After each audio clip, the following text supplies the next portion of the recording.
In the year 1607, William Govan of Cardrona Tower was slain by John Scott of Tushy Law, brother of Walter Scott of Tushy Law. An act for which Scott was never brought to justice, and an indication and a sample of the turbulent times in the Scottish borders around that era.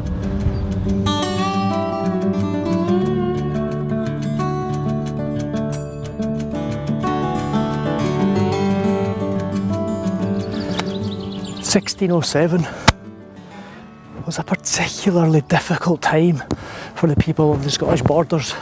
King James VI was executing a plan to pacify the region, nullify the families and bring law and order. But that roughly translated into land grabbing and a free-for-all for the power-hungry who were killing and taking land en masse. It was a terrible time, terrible, but nothing too out of the ordinary, because the people of this area had lived through war and turmoil for centuries.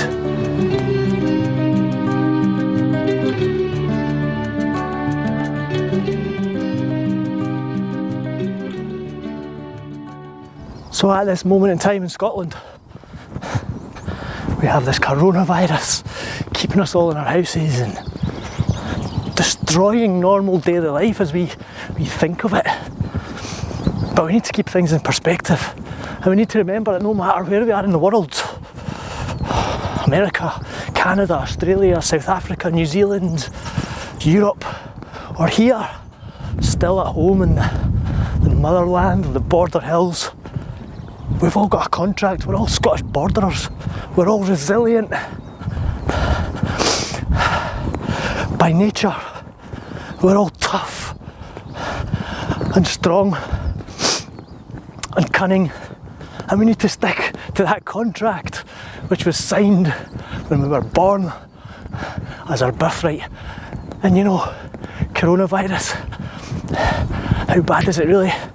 Yeah, it's bad, but today I want to take a look at some of this stuff our ancestors had to endure. The poverty, social isolation, we don't know the meaning of the word.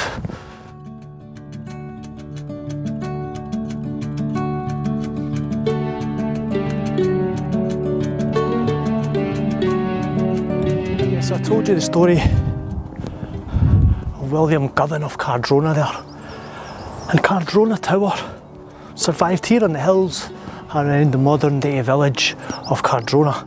But now it's buried somewhere deep in the forest of Cardrona. And I've never been to it, and it's not a common tourist attraction or something that a lot of people photograph or visit. So I want to try and find this tower today. And when we get there, I'm going to show you what these towers were all about and what social isolation really meant to our ancestors in the 15th and 16th centuries, and show you just how lucky we really are.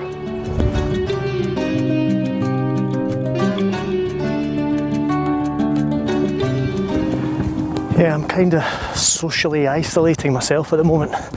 This whole virus scare, you know, and my daughter had a little bit of a cough a couple of weeks ago, so because of Boris Johnston's advice, I'm having to stay at home.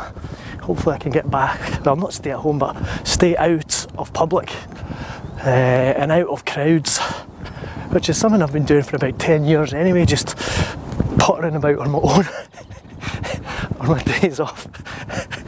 I don't annoy anybody, nobody annoys me either, you know. But yeah, that's what I'm doing, and that's what's spurred me to make this video and spurred me to get out in the hills, because it's driving me insane sitting in my house.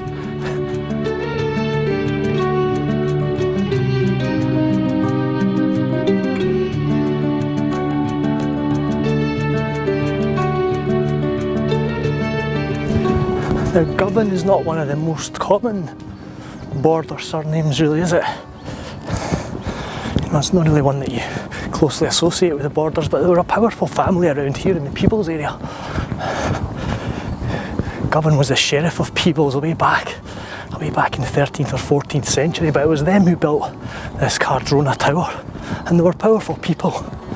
Not only is the record surviving of Govan who was killed by Scott of Tushy Law, but there's another one where Govan of Cardrona has issued a warrant against one of his tenants and branded them an outlaw because they hadn't paid their rent. So clearly Govan was quite a powerful man. Because he was powerful, or quite powerful, he would have came under fire from the even more powerful families like the Scots. The Scots of Buccleuch and the Scots of Tuchelaw. That's probably why the family went into demise.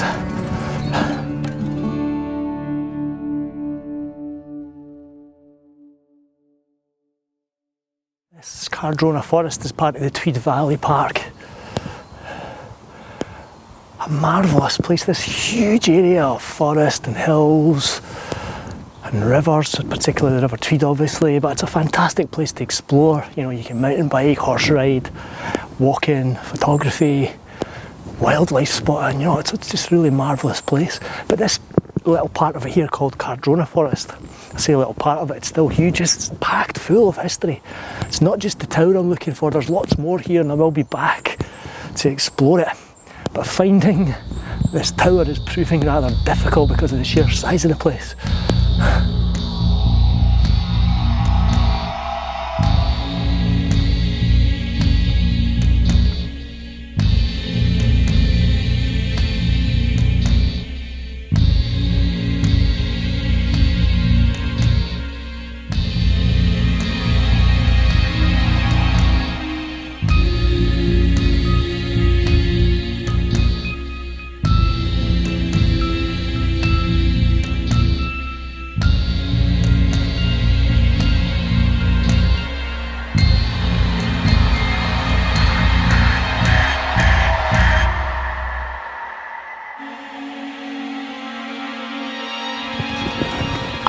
Here's the tower, I've spotted it.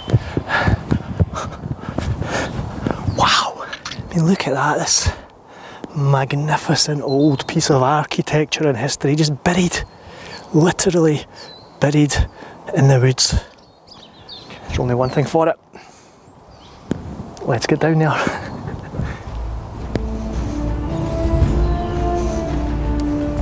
Yeah, so we're just coming into the perimeter now of Cardrona Tower. It's a wasteland, it's just not manicured in any way, but already you can begin to see the fortifications, the wall, the perimeter wall that surrounds the compound. I think some of it's maybe a bit newer, like Drystone Dyke, but you can see the ditches and the mounds where the original wall has been. Already you're getting clues to how difficult and trying it was to live.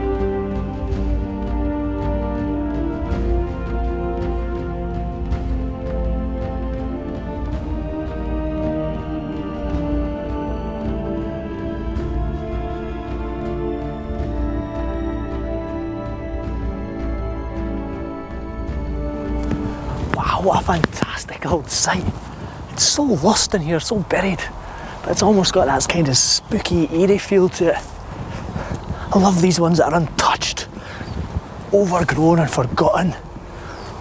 The smell of history is far stronger here than the ones that have been renovated, I think.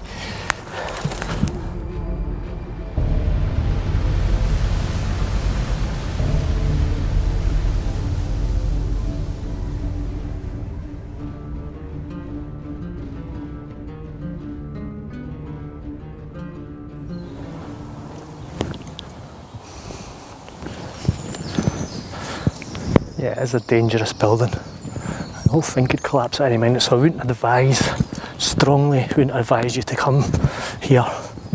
I mean, on the other hand, we are all probably going to be dead in a couple of weeks anyway for coronavirus, so I don't know which is better.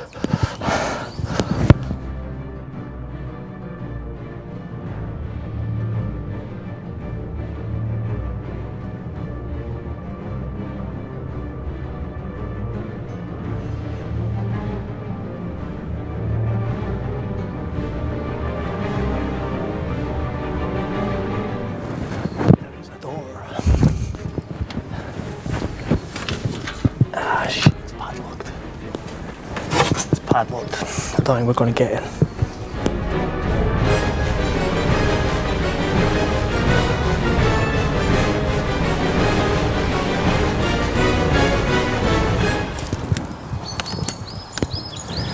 And just look at these tiny little slat windows there. What's the point in that? Was it for firing out of, probably?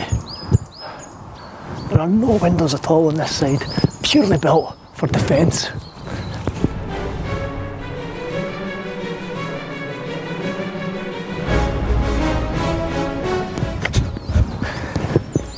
Yeah, some places around the perimeter are these huge ancient walls. These were definitely part of the original castle, designed to protect it from whoever was outside.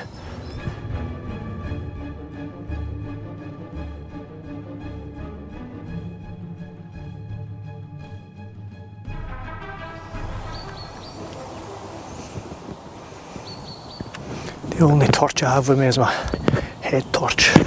I'm not going to get in here today, but I might be able to. Yeah, it looks very dank and damp in there, but I'll see if I can show you.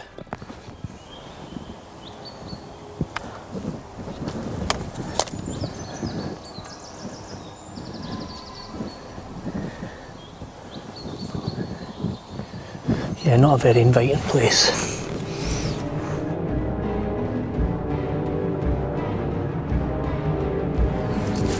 So yeah, you're maybe thinking, nice old castle, but what's that got to do with social isolation? Well, these things, yeah, they were residencies, people lived in them, but their main purpose, their main reason for their design and their being was to isolate and hole up and not be in contact with anybody else. Because when the families that lived in these things were under attack, they went in the tower, they locked all the doors, and that was them holed up together. With no Facebook, no telephone even, no television, no contact at all with the outside world, no home deliveries from Tesco or Asda, even if they had to wait a few days, nothing. All the food they had and water was in there, and they could be holed up in there for days, if not weeks, while they were under attack by marauding families or English armies or whatever it might be. But the whole purpose of these, the reason they had these big thick walls and thick walls in the building, was so as they could socially isolate, and really socially isolate, for however long it took. Sometimes it didn't work, sometimes the marauders got in, they smoked them out or bombarded them out and killed them, and that's what happened to Govan in 1607. He wasn't successful, he was pulled out of there and destroyed and killed by Scott and Tushy Law.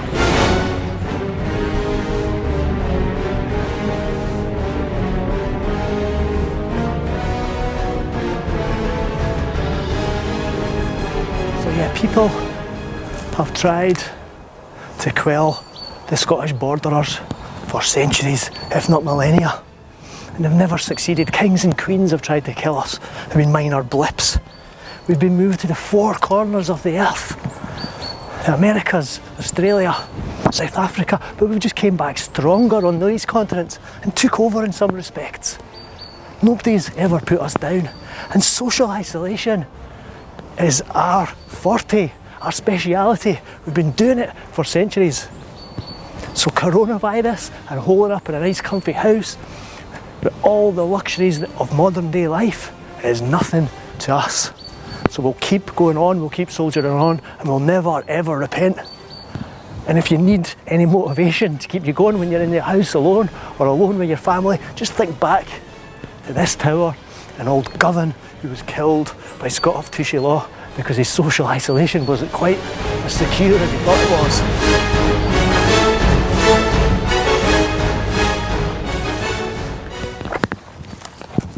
was. So yeah, I think this whole social isolation period can be really difficult, particularly for, you know, the elderly and the infirm, and that's, you know, where we all need to pull together, and I can see that happening across communities in Scotland and across the world, you know. But just remember, if you are a borderer, an Armstrong, a Graham, an Elliot, a Kerr, a Scott, a Douglas, a Bell, Carruthers, a Govan, or any of the hundreds of border surnames, remember your heritage and remember the social isolation that your ancestors went through for centuries. And that'll keep you going and keep you strong where maybe others are not.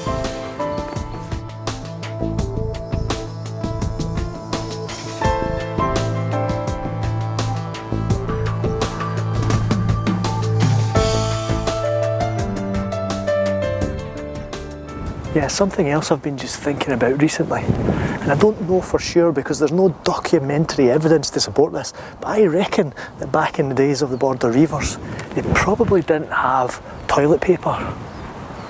Certainly not the 3-ply quilted cushiony velvet stuff that we all need these days. They probably didn't even have paper of any form. Just remember that. You can't actually get toilet paper now with coconut oil in it. Coconut oil, yeah. And when you see that in the supermarket shelf, you're just thinking to yourself, why? Why did it take so long for somebody to realise that the human race needed coconut oil up their bum when they were wiping it? You know, just one of these things you wish I'd thought of that. An absolute necessity. Now if you were to sit in a pub or something with a group of about 15 people, 15, 20 even, and sit there and say with a real conviction, but you need to be believable, and sit there and go, you know, it's taken us 40 years longer to realise that we needed coconut oil in our toilet paper than it did to put a man on the moon. Now most of the people in the 15 that are with you will be going, what are you on about? That's completely irrelevant. But there will be 2 or 3 people in that group that will be sitting going, yeah, I know, it's terrible, isn't it? I know, oh, I never thought of that. And you know what that is? You know what that's an example of? Leadership. People following you, even though you're talking utter and irrelevant bullshit. And we see lots of examples of this in today's modern politics. And now I am completely waffling. I'm going stir crazy with this freaking social isolation. Even though I'm a Border Reiver.